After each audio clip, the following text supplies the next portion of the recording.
নমস্কাৰ, আপোনালোকে চাই আছে অসম সংবাদ ২৪ ঘণ্টা।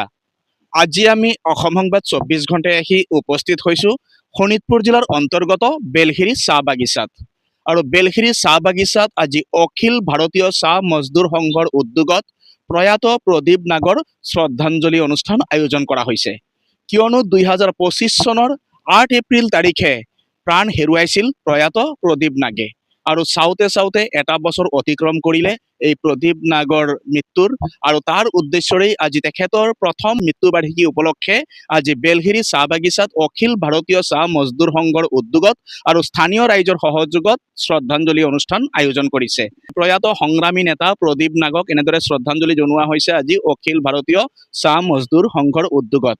আৰু অখিল ভাৰতীয় চাহ মজদুৰ সংঘৰ লগতে স্থানীয় ৰাইজেও এই শ্ৰদ্ধাঞ্জলি অনুষ্ঠানত অংশগ্ৰহণ কৰিছে। কিয়নো যিগৰাকী নেতা অসমত বসবাস কৰা আদিবাসী অৰ্থাৎ চাহ জনগোষ্ঠী বা চাহ শ্ৰমিকসকলৰ কাৰণে বিভিন্ন সময়ত সিংহৰ দৰে গৰজি উঠিছিল, আৰু এইগৰাকী নেতাৰ মৃত্যু হোৱা আজি এটা বছৰ সম্পূৰ্ণ হ'ল। আৰু এটা বছৰৰ পিছত আজি তেখেতক এনেদৰেই সুঁৱৰিছে অখিল ভাৰতীয় চাহ মজদুৰ সংঘৰ লগতে চাহ শ্ৰমিকসকলে। আৰু এয়া হৈছে বেলখিৰি চাহ বাগিচাৰ পৰিৱেশ, আৰু এনেদৰেই প্ৰয়াত প্ৰদীপ নাগক শ্ৰদ্ধাঞ্জলি দিয়া হৈছে।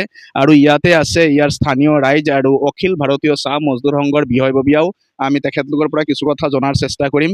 ইয়াতে আমি প্ৰথমতে অখিল ভাৰতীয় চাহ মজদুৰ সংঘৰ এগৰাকী নেতা আছে, আমি তেখেতৰ পৰা কিছু কথা জনাৰ চেষ্টা কৰিম। দেখা গৈছে আজি প্ৰদীপ নাগৰ মৃত্যুৰ এটা বছৰ সম্পূৰ্ণ হ'ল। আজি আপোনালোকে তেখেতক শ্ৰদ্ধাঞ্জলি জ্ঞাপন কৰিছে, কি ক'ব?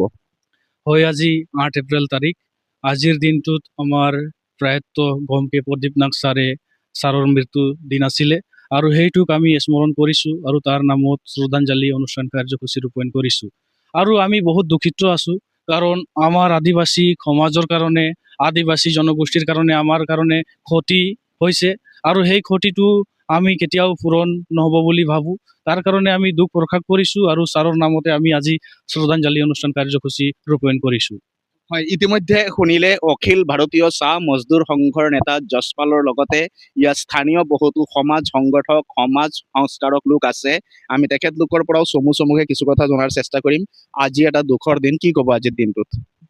হয়, আজি আমাৰ প্ৰয়াত প্ৰদীপ নাগ ছাৰ আমাৰ মাজত নাই। আজি তাৰ যি যি তাৰ শব্দ আছিলে, আমাৰ তাৰ যি সাহস আছিলে আমাৰ আদিবাসী জাতিৰ কাৰণে, চবৰে আজি আমাৰ দুখ প্ৰকাশ হৈছে, যিহেতু আমাৰ মাজত নাই। আৰু যি মোৰ আশা আছিলে আমাৰ পূৰ্ণ, এইটো আশা যেন পূৰ্ণ হ'ব নোৱাৰে, এনেকৈ আমাৰ ভাৱ আছে। আৰু যাৰ আমাৰ জাতিৰ কাৰণে যিমান যুঁজিছিলে সিংহৰ দৰে, আজি আমাৰ মাজত নাই। আৰু আমি আশা কৰোঁ যে প্ৰদীপ নাগ আমাৰ মাজত এতিয়াও তাৰ এটা শব্দ চবৰে মুখত আছে বুলি। হয়, ইতিমধ্যে শুনিলে আদিবাসী সমাজৰ বহুতো আশা আছিলে প্ৰদীপ নাগক লৈ, কিয়নো আদিবাসী সমাজটো অসমত বঞ্চিত, লাঞ্ছিত, প্ৰতাৰিত। আৰু এই সমাজটোৰ কাৰণে মাত মাতি গৈছিল প্ৰদীপ নাগে, আৰু প্ৰতিটো স্থানতে আপোচবিহীনভাৱে সংগ্ৰাম গঢ়ি তুলিছিল প্ৰদীপ নাগে। আৰু প্ৰদীপ নাগৰ মৃত্যু হোৱা আজি এটা বছৰ সম্পূৰ্ণ হ'ল, আৰু এটা বছৰ সম্পূৰ্ণ হোৱাৰ দিনটোতে এনেদৰে শ্ৰদ্ধাঞ্জলি অনুষ্ঠান আয়োজন কৰিছে বেলখিৰি চাহ বাগিচাত। ইয়াত আৰু লোক আছে, আমি তেখেতলোকৰ পৰাও কিছু কথা জনাৰ চেষ্টা কৰিম। কি ক'ব আজিৰ এই দুখৰ দিনটোত? আজি এই বহুত দুখৰ দিন। বিগত বছৰৰ দৰে যেনেকা আমাৰ প্ৰদীপ নাগে কৰি গৈছিলে, আজি এইটো আমি অনুভৱ কৰিব নোৱাৰোঁ যে আজি সি আমাৰ মাজত নাই।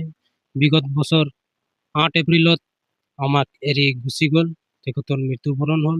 তো আজি এই তেওঁৰ মৃত্যু আমি স্মৰণ কৰিবলৈ ইয়াত আহিছোঁ। হয়, ইতিমধ্যে শুনিলে প্ৰয়াত প্ৰদীপ নাগক স্মৰণ কৰি আজি এনেদৰে শ্ৰদ্ধাঞ্জলি অনুষ্ঠান আয়োজন কৰা হৈছে। ইয়াত আৰু জ্যেষ্ঠ আছে, আমি তেখেতৰ পৰাও কিছু কথা জনাৰ চেষ্টা কৰিম। যিহেতু আজি প্ৰদীপ নাগৰ মৃত্যু হোৱা এটা বছৰ সম্পূৰ্ণ হ'ল, কি ক'ব আজিৰ এই দুখৰ দিনটোত? যে আমাৰ যোনটো আমাৰ প্ৰদীপ নাগ মৰি গ'ল, আমাৰ নেতা আছিলে, আদিবাসীৰ নেতা।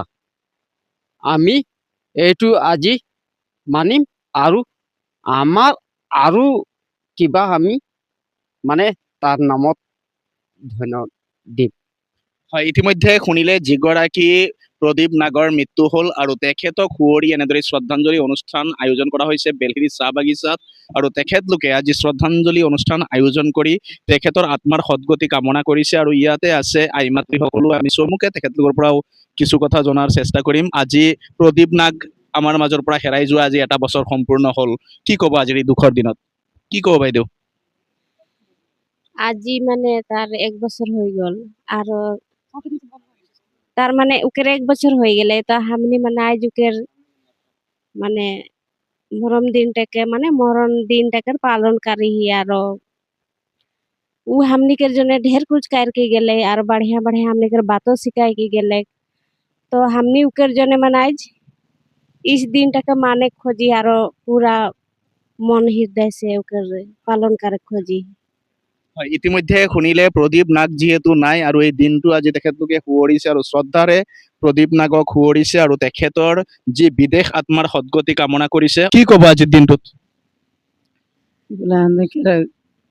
आदिवासी जात के यदि एक डांगर नेता रहे हमनी के बहुत भालिया बुद्धि सिखाए के गेले और ओकर विनिमय चलते रही किंतु की करबे उ हमदर माजे से नाइकिया हो गेले तो फिर भी ओकर दिन आज हमनी पालन कर रही কি ক'ব আজিৰ দিনটোত होय आज हमने बेलश्री बागान के सामने मजदूर तालाब के सामने हमने सोवे राइज ऑयल के आई और हमने के जीटा प्रदीप नाग सर बहुत दिन से ये आदिवासी जात के लिए बहुत कुछ करके गेले आज उकेर जी एक एक शब्द हमने के दिल में और दिमाग में है जाते हमने भूले नहीं पारबो वो दिन के तो ओहे दिन के हमने पालन करते जाही और पालन करते रहबो बोल के हमने के आशा रहले और मैं इतने ही बोल के जय आदिवासी जय जोहार ইতিমধ্যে শুনিলে জয় আদিবাসী জয় জোহাৰ দিছে তেখেতলোকে আৰু যিহেতু প্ৰদীপ নাগ আজি নাই আৰু প্ৰদীপ নাগৰ মৃত্যু হোৱা এটা বছৰ সম্পূৰ্ণ হ'ল আৰু প্ৰদীপ নাগ নথকাত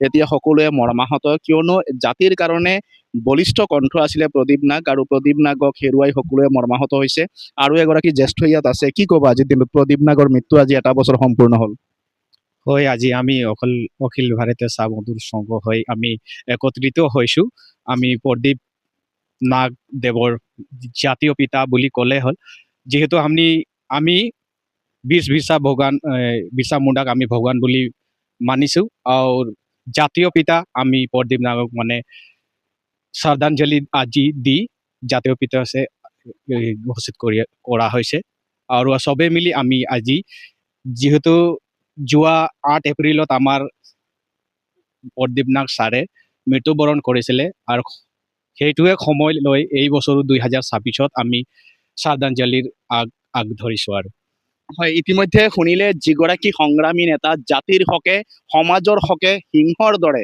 প্ৰতিটো স্তৰতে গৰজি উঠিছিল এইগৰাকী নেতা হেৰাই যোৱা আজি এটা বছৰ সম্পূৰ্ণ হ'ল আৰু তেখেতৰ প্ৰথম মৃত্যুবাৰ্ষিকী উপলক্ষে আজি এনেদৰে বেলহিৰি চাহ বাগিচাত শ্ৰদ্ধাঞ্জলি অনুষ্ঠানৰ আয়োজন কৰা হৈছে আৰু বিভিন্নজন আহিছে তেখেতলোকৰ পৰা আৰু চমুকে কিছু কথা জনাৰ চেষ্টা কৰিম এগৰাকী বজ্ৰ কণ্ঠ বুলি ক'ব লাগিব প্ৰতিটো স্তৰতে কঁপি উঠিছিল প্ৰদীপ নাগৰ ডিঙিৰ শব্দ শুনিলে এইগৰাকী নেতা নাই আজি কি ক'ব ধন্যবাদ দিওঁ প্ৰথমে মই স্বৰ্গীয় প্ৰদীপ নাগক আজি আমি 1 বছৰ ধৰি তেখেতৰ মৃত্যুবৰণ হ'ল আৰু আজি আমি এই দিনটো স্মৰণ কৰিছোঁ তেখেতৰ শ্ৰদ্ধাঞ্জলি হিচাপে তেখেতে মৃত্যু হৈছে তথাপিও তেখেতে আজি আমাৰ জাতীয় নায়ক হিচাপে এতিয়াও আমাৰ আদিবাসী সম্প্ৰদায় জাতিৰ মাজত তেখেতে জীয়াই আছে আৰু আজি আমি সমূহ ৰাইজক আজি শোণিতপুৰ বেলশ্ৰী চাহ বাগিচাৰ অন্তৰ্গত অখিল ভাৰতীয় ৰাইজে আমি মিলি আজি এই অনুষ্ঠান অনুষ্ঠিত কৰা হৈছে আৰু সেয়েহে আমি স্বৰ্গীয় প্ৰদীপ নাগৰ আজি জাতীয় নায়ক হিচাপে তেখেতক মনতে আমি এটা দিন আমি অপেক্ষা কৰি আছিলোঁ আৰু এই দিনটো আজি 8 এপ্ৰিল আৰু বিগত এই দিনতে তেওঁ আমাৰ জাতীয় নায়ক হিচাপে তেখেতে আজি তেওঁৰ মৃত্যু নিহত হৈছিল আৰু সেয়েহে আমি এই দিনটো পুনৰাই আমি তেখেতৰ মৃত্যুদিন হিচাপে পালন কৰিবলৈ পোৱাৰ বাবে আমি স্বৰ্গীয় প্ৰদীপ নাগৰ প্ৰেমী হৈ আমি সমূহ ৰাইজক আজিৰ দিনটোৰ চবেই যাতে তেখেতৰ এই দিনটো সোঁৱৰণ কৰে আৰু সকলো আদিবাসী চাহ জনগোষ্ঠীৰ মাজত তেখেতে জীয়াই থাকে বুলি মই কামনা কৰিলোঁ। চমুকে কি ক'ব? আজি কেনেকুৱা অনুভৱ কেনেকুৱা আজি প্ৰদীপ নাগ নাই? বেয়া লাগিছে মনটো। গোটেই মানুহ আমাৰ আদিবাসীৰ নেতা আছিল, তেখেতক টাইগাৰ বুলিও কোৱা হৈছিলে। আদিবাসী টাইগাৰ আছিল আমাৰ। হয়, ইতিমধ্যে শুনিলে আদিবাসী টাইগাৰ আছিলে প্ৰদীপ নাগ আৰু আদিবাসী সিংহ বুলি ক'ব লাগিব প্ৰদীপ নাগক, কিয়নো তেখেতে য'তেই শব্দ দিছিলে তাতেই কঁপি উঠিছিলে। আৰু প্ৰদীপ নাগ কিন্তু আজি হেৰাই যোৱা 1 বছৰ সম্পূৰ্ণ হ'ল আৰু আজিৰ এই দিনটোতে তেখেতক এনেদৰেই শ্ৰদ্ধাঞ্জলি দি সোঁৱৰিছে প্ৰতিগৰাকী শ্ৰোতাই, তেখেতৰ গুণমুগ্ধই। আৰু আগন্তুক দিনত এনেদৰেই প্ৰদীপ নাগ জীয়াই থাকক প্ৰতিগৰাকী আদিবাসীৰ মাজত, প্ৰতিগৰাকী জাতি জনগোষ্ঠীৰ মাজত জীয়াই থাকক প্ৰদীপ নাগ, আমিও তাৰে কামনা কৰিছো। আৰু সকলোৱে অসম সংবাদ 24 ঘণ্টা চাই থোৱাৰ কাৰণে মই প্ৰশান্ত বৈশ্যই বেলখিৰি চাহ বাগিচাৰ পৰা সকলোলৈ অভিবাদন জ্ঞাপন কৰিছো।